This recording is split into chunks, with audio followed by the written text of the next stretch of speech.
Assalamualaikum. Selamat sore kepada rekan-rekan A1 kelas Hukum Internasional. Bertemu lagi dengan saya. Di momen ini saya akan menjelaskan tentang suksesi negara. Suksesi negara merupakan, bentar ya, saya akan share screen.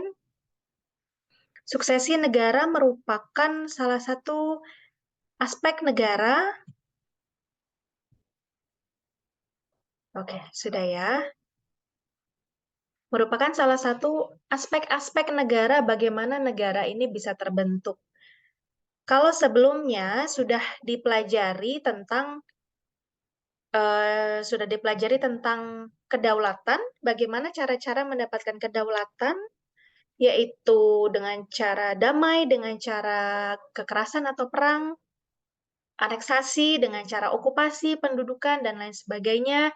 Dan cakupan dari kedaulatan itu mencakup wilayah daratan, lautan, wilayah ruang udara, dan ruang angkasa, sehingga akhirnya terbentuk suatu pemerintahan di wilayah baru karena memiliki kedaulatan sehingga memiliki kewenangan eksklusif untuk mengelola negaranya. Maka kali ini ada yang namanya suksesi. Jadi apa itu suksesi? Suksesi merupakan proses peralihan. Proses peralihan hak dan kewajiban dari satu negara ke negara lain.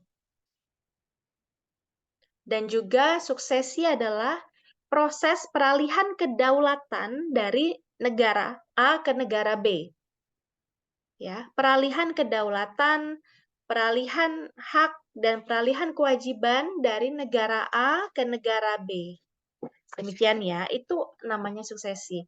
Peralihan hak, kewajiban dan kedaulatan ini mengakibatkan adanya timbulnya akibat hukum. Nah, itu adalah suksesi. Saya lanjutkan, akan dibahas tentang makna, definisi, kecilin. Dan bagaimana bentuk-bentuk dari suksesi, mohon maaf, akibat hukum dari adanya suksesi, dari adanya satu peralihan kedaulatan dari negara ke negara lain, dan juga pernahkah Indonesia mengalami suksesi? Oke, ke definisi. Suksesi berasal dari kata state succession. State succession, yaitu adalah seperti yang saya bilang tadi, pergantian kedaulatan pada suatu wilayah. Pergantian kedaulatan pada suatu wilayah. Jadi wilayah mana sebenarnya pada suksesi ini? Wilayah dari negara lama ke negara baru. Sehingga dalam suksesi negara selalu melibatkan dua pihak, yaitu negara lama atau negara yang digantikan dengan negara pengganti atau negara baru.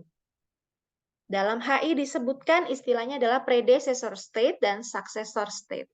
Negara lama dan negara baru atau negara yang digantikan dengan negara pengganti. Nah, ini harus ada peralihan kedaulatannya, proses peralihan kedaulatannya. Ini adalah suksesi. Jadi suksesi adalah bagian dari kedaulatan ya.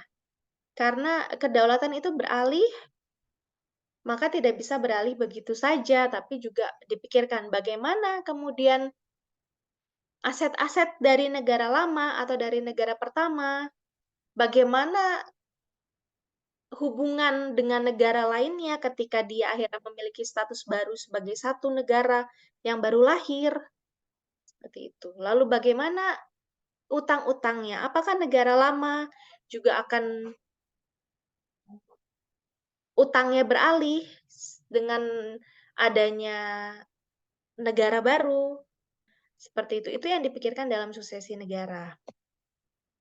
Nah, suksesi negara juga ada macamnya. Pertama, yang sebelah kiri adalah suksesi universal. Dan yang kedua adalah suksesi parsial. Jadi ada dua macam atau dua bentuk suksesi, yaitu suksesi universal dan suksesi parsial. Pertama, suksesi universal. Tidak ada lagi international identity dari satu negara predecessor state, karena seluruh wilayahnya hilang. Berarti, suksesi universal ini adalah suksesi negara secara keseluruhan, di mana negara lamanya akan lenyap, akan hilang, digantikan oleh negara baru. Ya, keseluruhan negaranya hilang. Ya. Kemudian yang kedua, suksesi parsial.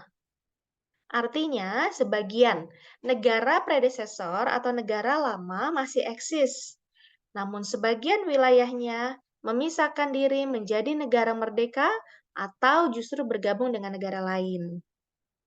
Bisa dipahami ya, suksesi ada dua, suksesi universal dan parsial. Universal adalah keseluruhan, artinya seluruh negara itu beralih lahir menjadi negara baru.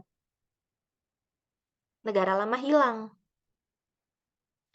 Dan suksesi parsial adalah sebagian dari wilayah negara memisahkan diri, terjadi peralihan kedaulatan, dan negara lama tetap eksis. Bisa teman-teman bayangkan? Contohnya ketika mendengar definisi dari universal dan parsial ini, mungkin teman-teman langsung bisa melihat atau mengingat flashback ke negara, oh iya, saya pernah baca ini suksesi parsial. Pasti akan lebih banyak suksesi parsial daripada suksesi universal. Misalnya parsial apa? Kita mengalami ya. Kita Indonesia adalah dulu bersatu dengan Timor Timur, Provinsi Timor Timur, dan kemudian 20 tahun lalu memisahkan diri menjadi negara tersendiri ya. Republik Demokrasi Timor Leste. Itu suksesi parsial. Jadi Indonesia pun mengalami suksesi. Kemudian suksesi universal. Negara lamanya hilang. Kalau teman-teman pernah dengar Yugoslavia, seingat saya itu sekarang sudah tidak ada ya, karena berubah menjadi pecahan ya, pecahan negara baru gitu.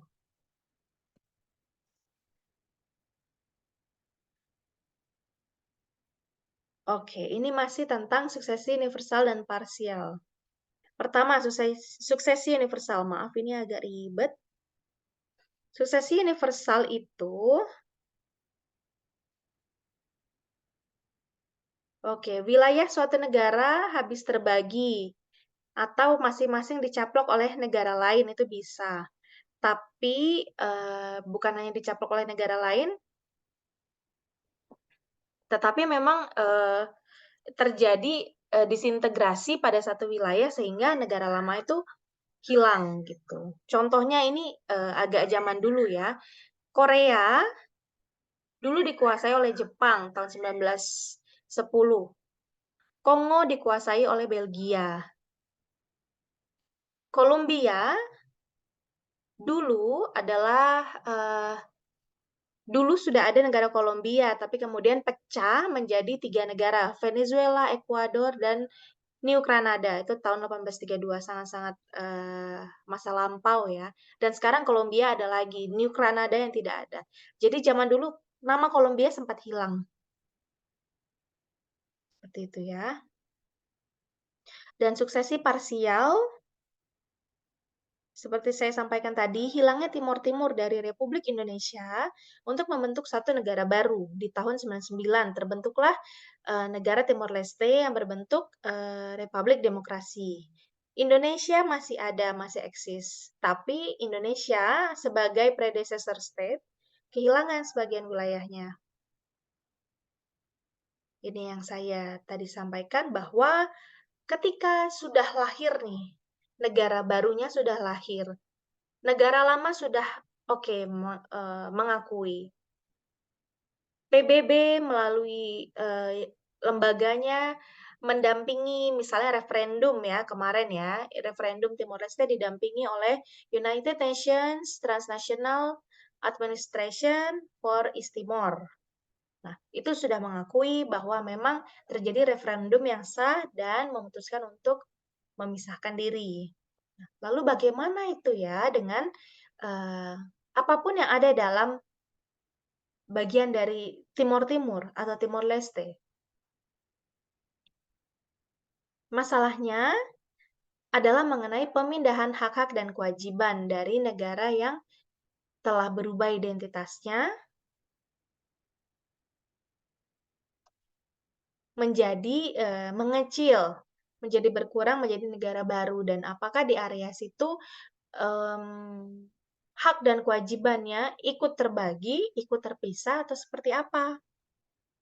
Ya, masalah utama dalam suksesi adalah tentang peralihan hak dan kewajibannya seperti apa atas orang di dalamnya, penduduknya, atas objek-objek, aset-aset negara seperti kendaraan, seperti aset tidak bergerak, gedung-gedung,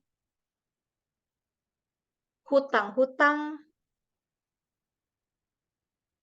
hutang yang tadinya hutang milik Timor Timur, milik pemerintah provinsi, kemudian menjadi hutang negara misalnya.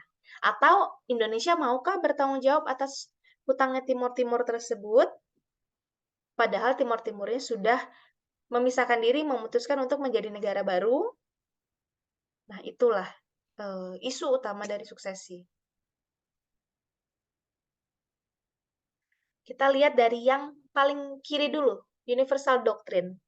Kemudian ada Clean State Doctrine. Ada dua doktrin mengenai sejauh mana hak dan kewajiban predecessor state beralih pada suksesornya. Pertama, Universal Doctrine. Ketika terjadi suksesi, maka seluruh hak dan kewajiban dari predecessor beralih kepada suksesor. Seluruh, tanpa tebang pilih ya. Semua, mau keuntungannya, mau kekurangannya, seperti pasangan ya. Pokoknya benar-benar seluruhnya. Tidak peduli itu memberatkan atau manusiawikah atau adilkah. Nah, itu menurut teori Universal Doctrine, maka hak dan kewajiban aktiva pasiva itu harus menjadi beban dari negara baru, si negara baru, suksesornya. Nah, kemudian karena dirasa mungkin tidak adil, ada yang namanya doktrin yang tengah, Clean State Doctrine. Hak dan kewajiban dari predesesor atau negara pertama tidak beralih pada suksesor kecuali dikendaki. Dikendaki oleh siapa? Tentu oleh kedua negara, oleh kedua pihak yang melakukan suksesi, ya. Ketika suatu negara predesesor melakukan suatu referendum, sepertinya memang harus menerima konsekuensi ya, harus legowo. Kalau ada apa-apa, bagaimanapun negara baru, istilahnya masih belajar berjalan, tidak langsung dewasa seperti itu kan, usianya jauh berbeda. Apakah negara baru itu mampu untuk menampung semuanya? Nah, itu juga kemudian doktrin ini muncul. Karena kenapa clean state? Karena negara baru adalah negara yang baru lahir, masih putih bersih sehingga dirasa negara baru itu bisa memilih apa yang akan masuk ke negaranya. Bisa memilih barang-barang, utang-utang, atau hubungan dengan negara mana itu apakah ini ya? Apakah bisa dipilih? Nah, menurut teori Clean State Doctrine, negara baru berhak untuk memilih. Gitu. Kalau menurut Universal Doctrine, seluruh tanpa pilih-pilih. Karena kedua doktrin ini, Universal dan Clean State ini dirasa masih belum cukup fair, cukup adil, Maka diatur tuh tahun 78 dalam Vienna Convention tentang suksesi negara disampaikan, diatur bahwa properti negara, arsip-arsip negara, dan hutang harus menggunakan perjanjian peralihan. Ini akan saya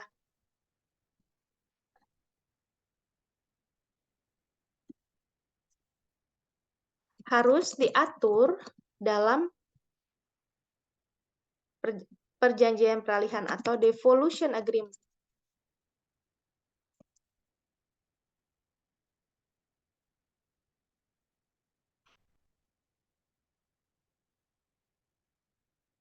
Ini ya. Dalam arti apa? Dalam arti konvensi Wina, kalau bagi saya yang saya lihat cukup menegaskan dari clean state doctrine bisa memilih, tapi memilihnya ini harus antara dua pihak. Harus antara predesesor dan negara baru duduk bersama merundingkan tentang gonogininya ya. Seperti dalam keluarga ketika berpisah maka ada harta gonogini, rumah mau siapa, anak ikut siapa, rumah menjadi tanggungan siapa gitu ya, atau utangnya KPR-nya menjadi milik siapa gitu bebannya. Nah, itu diperjanjikan sama seperti dalam bernegara ini.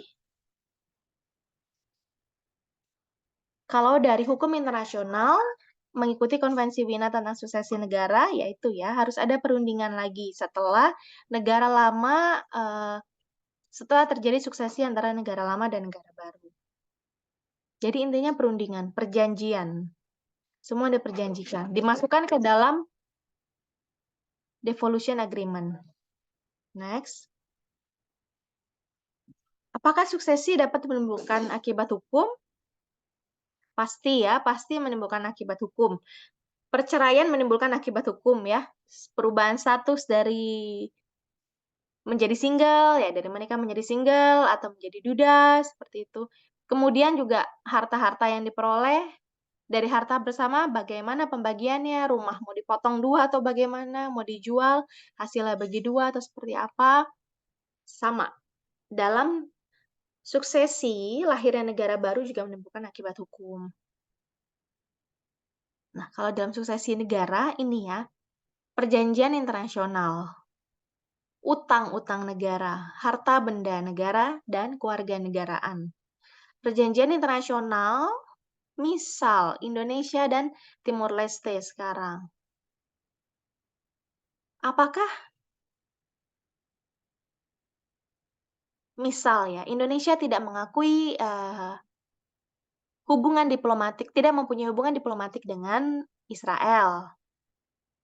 Lalu bagaimana dengan Timor Leste? Apakah Timor Leste auto tidak mau sama tidak mau membuka hubungan diplomatik dengan Israel? Seperti itu ya. Atau Indonesia terlibat pada perjanjian multilateral dengan beberapa negara gitu. Multilateral dengan beberapa negara. Dengan Timor Leste pisah, apakah Timor yang tadinya menjadi bagian dari Indonesia, kemudian menjadi Timor Leste, negara baru, apakah si Timor Leste ini benar-benar bisa masuk begitu saja pada perjanjian internasional yang dibuat oleh Indonesia tadinya?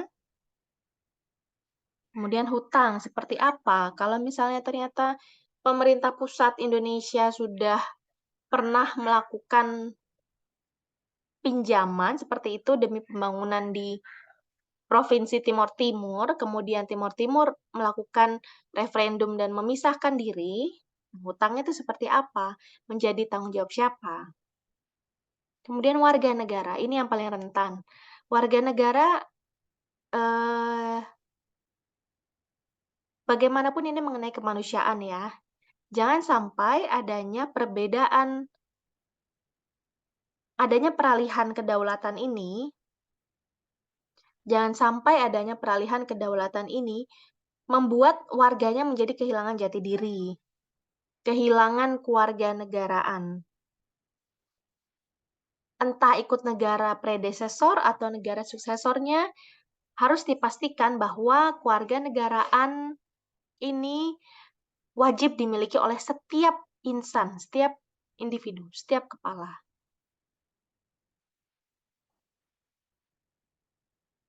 Mengenai harta benda, ini juga gonogini ya, seperti orang berpisah ya, bercerai ya. Harta benda ini tentunya pasti mengikuti Konvensi Wina tahun 78 tentang suksesi negara yang tadi, di mana harus ada perundingan dulu antara negara lama dan negara baru, yang entah sampai kapan perundingannya dan mungkin harus ditentukan solusi sementaranya. Semuanya dimasukkan ke dalam perjanjian peralihan. Gitu ya. Akibat hukum suksesi terhadap perjanjian internasional.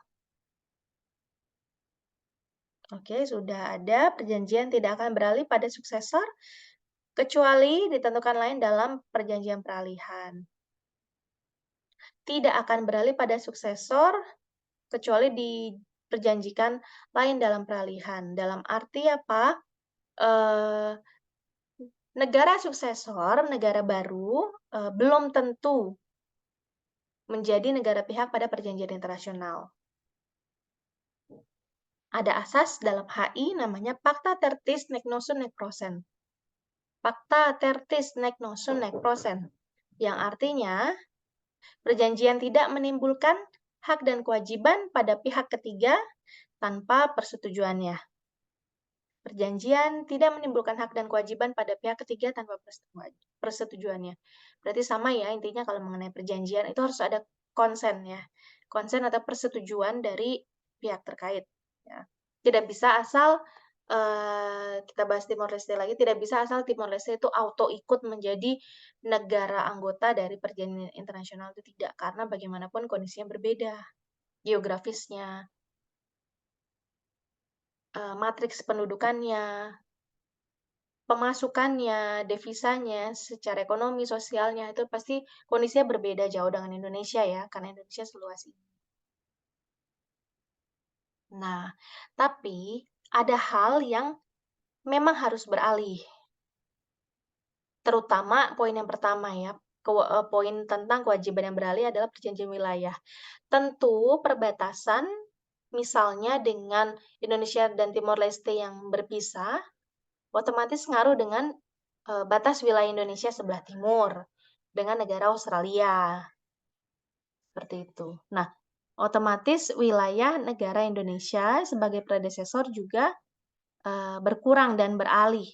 Wilayah yang tadinya milik Indonesia kemudian menjadi batas Timor Leste dengan Australia. Seperti itu. Wilayah perbatasan, karena ini adalah kedaulatan daratan yang tentu yang utama ya. Syarat negara dari Montevideo Convention kan memiliki memiliki wilayah. Jadi wilayah itu pasti dipikirkan sekali. Dan wajib beralih terhadap perjanjian internasional. Dan perjanjian tentang hak asasi manusia yang tadinya ditandatangani dan diratifikasi oleh negara lama atau predesesor, maka juga wajib diikuti oleh si negara baru. Dalam hal ini Timor Leste. Kenapa? Supaya ketika dia tumbuh dan lahir menjadi negara baru, tidak menciptakan standar perlakuan HAM-nya sendiri ya. Semua kalau mengenai hak asasi manusia itu sudah ada tatanannya. Next, tentang suksesi dan akibatnya pada utang negara. Bisa dibaca, ini adalah kewajiban moral. Dan apabila terjadi merger suksesi, yaitu penggabungan beberapa negara menjadi suatu negara yang lebih besar, maka utang beralih ke suksesor, ke negara yang baru. Merger, jadi ada negara-negara kecil yang memutuskan untuk bersatu supaya kayaknya kita lebih powerful ya kalau kita bersatu. Mungkin para pemimpin negara yang begitu akhirnya bersatu dan mereka benar menjadi lebih kuat, maka utang menjadi milik negara baru. Kalau teman-teman pernah dengar Benelux, Belgia, Netherlands, Luxembourg itu adalah tadinya satu negara. kemudian pecah menjadi 3 negara. Nah, ini kebalikannya. 3 negara itu memutuskan untuk menjadi satu negara supaya lebih kuat.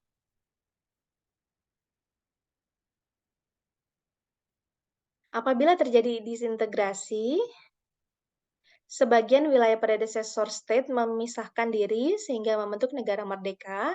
Pembagian utang beralih juga kepada suksesor, tapi dengan prinsip pembagian yang adil, equitable proportion.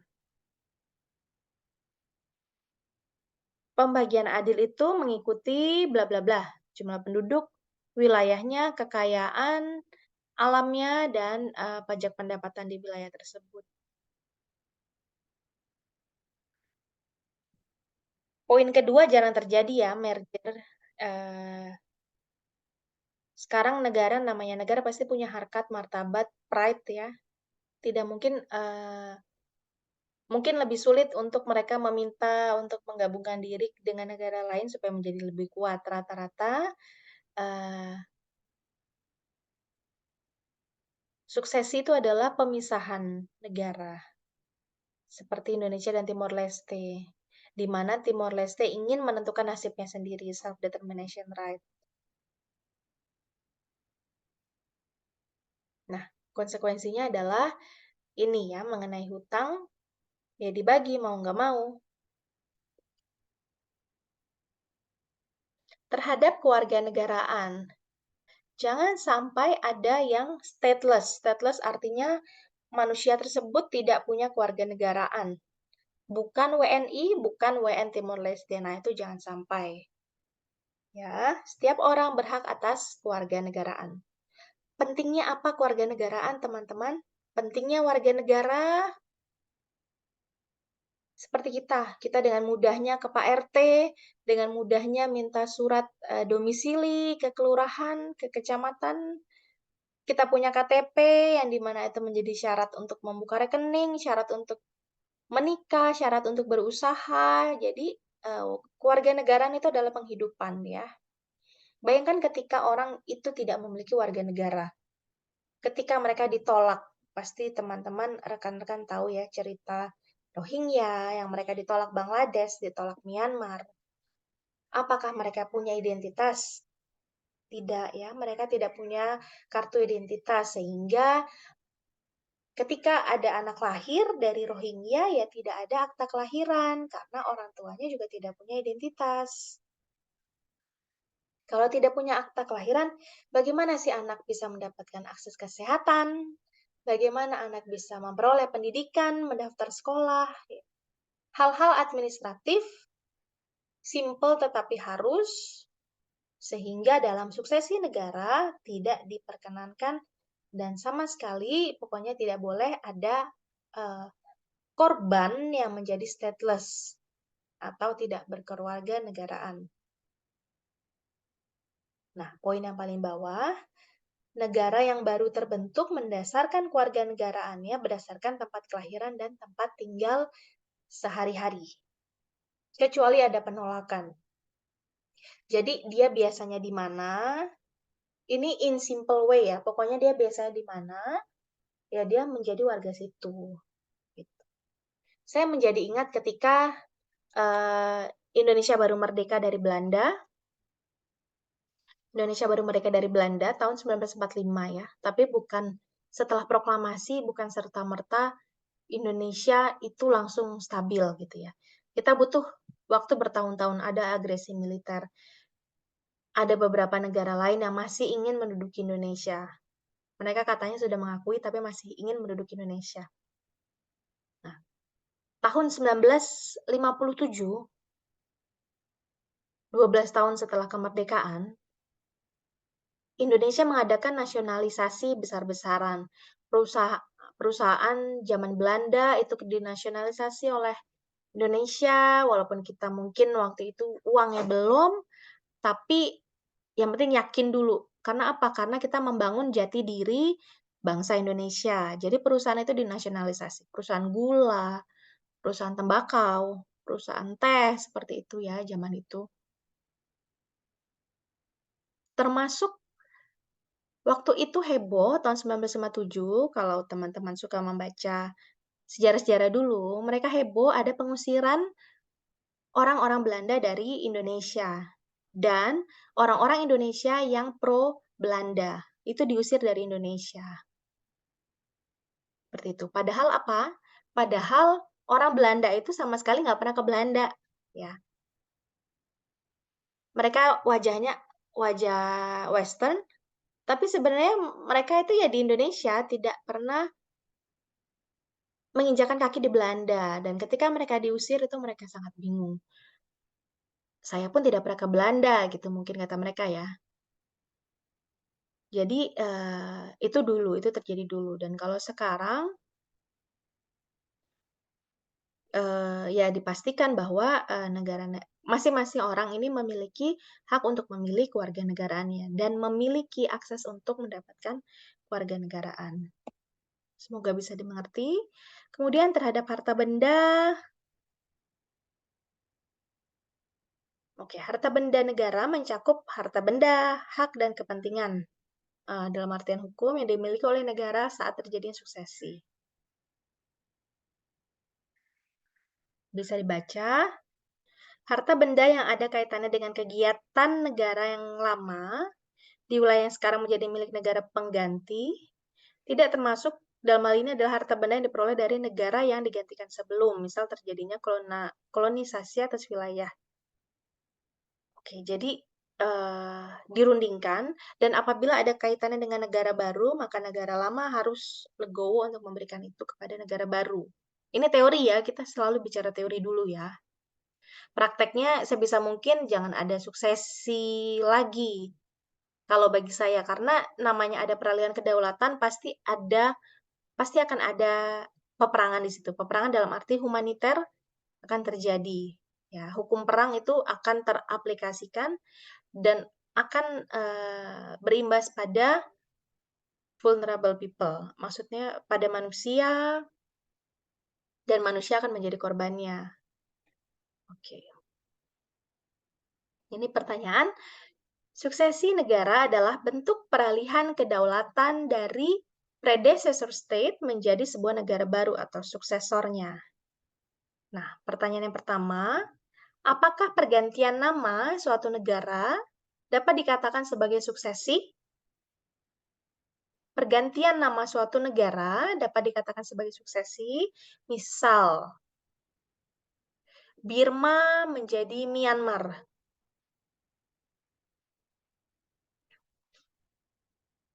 Pertanyaan kedua, apakah pergantian bentuk pemerintahan dari parlementer menjadi presidensial dikatakan sebagai peristiwa suksesi?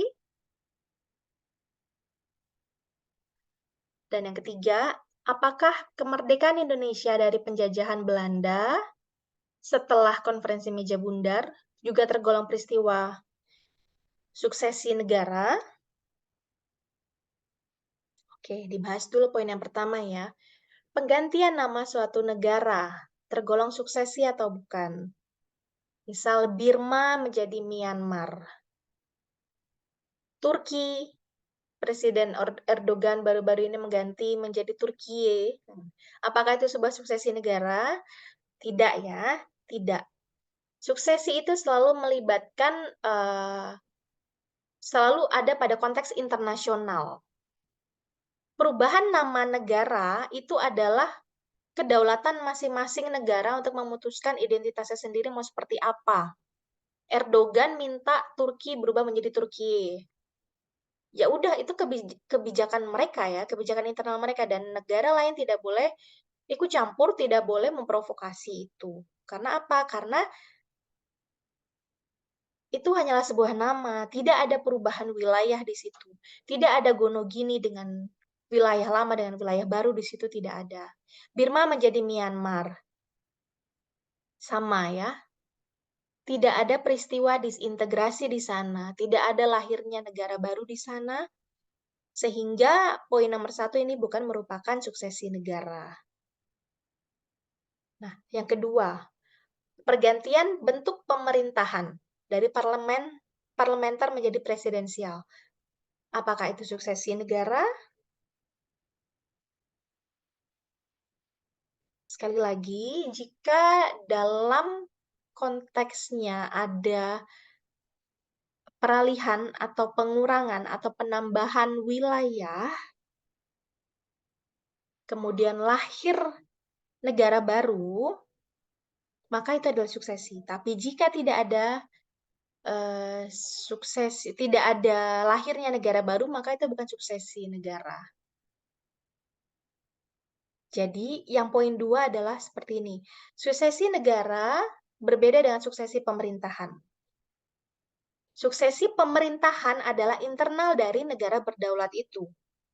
Tapi kalau suksesi negara, ini ada kaitannya dengan hukum internasional. Ya.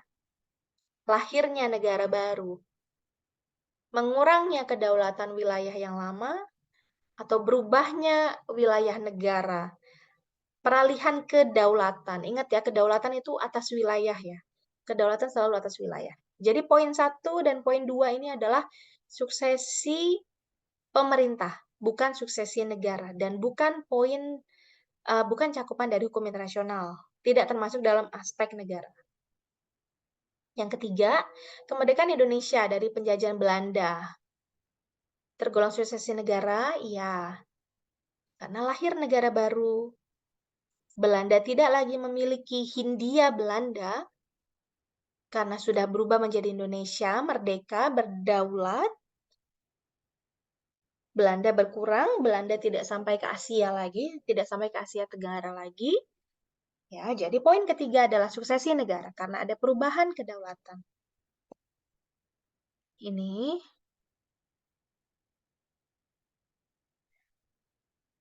KMB, Konferensi Meja Bundar. Kenapa KMB? Kenapa bukan pada saat proklamasi? Nah, proklamasi itu bisa dibilang kemerdekaan secara de facto. Tapi kalau Konferensi Meja Bundar, di mana terjadi perundingan di sana, terjadi hal-hal yang dibahas di dalam perjanjian peralihan kemerdekaan, kedaulatan, nah itu adalah suksesi negara terjadi di sini ya. Kedua, Irian Barat diserahkan oleh Belanda pada Indonesia. Ini termasuk suksesi. Kenapa? Ini juga bagian dari bagian dari KMB ya. Tapi setelah KMB waktu itu Indonesia memperjuangkan Irian Barat, tapi setelahnya masih butuh waktu untuk memperjuangkan Irian Barat. Dan tahun 69 Irian Barat masuk menjadi bagian dari NKRI dan ini termasuk penambahan wilayah Indonesia. Nah, ini termasuk suksesi negara. Ini yang jelas disintegrasi Timor Timur sehingga menjadi negara baru yaitu Timor Leste. Bisa dibaca nanti. Nah,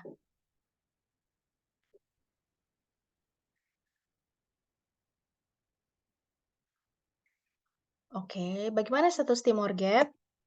Ini adalah salah satu akibat hukum dari adanya suksesi negara. Ketika ini Indonesia Timur, NTT ya. Kalau ini Timor Timur. Nah, Timor Timur inilah yang menjadi negara baru. Menjadi Timor Leste. Otomatis Indonesia, bagaimana batasnya daerah sini ya? Pasti yang tadinya menjadi milik Australia dan Indonesia sekarang harus dipikirkan oleh 3 negara. Ini ada celah di sini ya. Berarti ini kedaulatan wilayah laut, soal kedaulatan wilayah laut.